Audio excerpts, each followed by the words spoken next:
Na, nézzük ezt a csodálatos szerkezetet, és már küldés bele. Kíváncsi vagyok. Nem néztem meg a manuáljába, hogy mennyit vesz fel.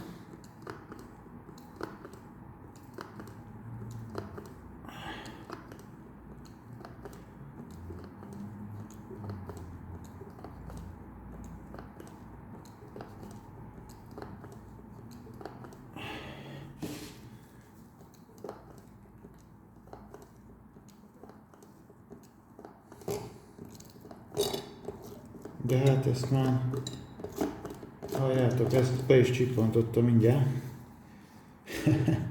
Ez kurva jó. Aha. Ott meg is jelent a cucc, de azt mondják, hogy ezt így egy kicsit nyomatni kell, mert még levegős a cucc.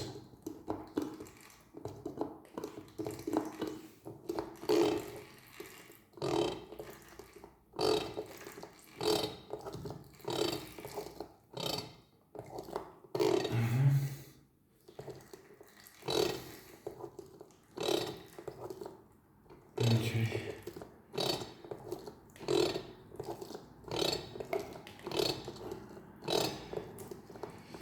és már nem jönnek buborékok, úgy látom.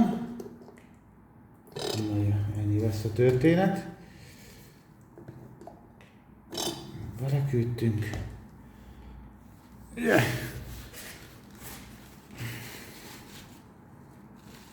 Visszaadjuk neki ezt a kis mágneses végű zárócsavart.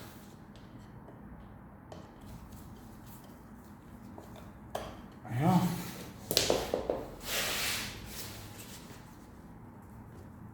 Aztán gyorsan megpróbálom visszarakni ezt a... És másik csavat, elég ide a sok olaj.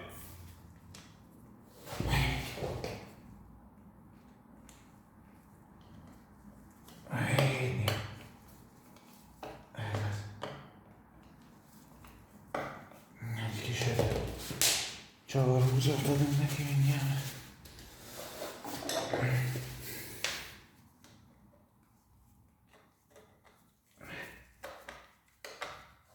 Jó. Hogyha letisztítottam, akkor ezt így visszafolyatjuk bele, ha visszafolyik. Akkor ráhúzom rendesen ezeket, de ez is megtörtént, ki van cserélve, friss olaj van benne.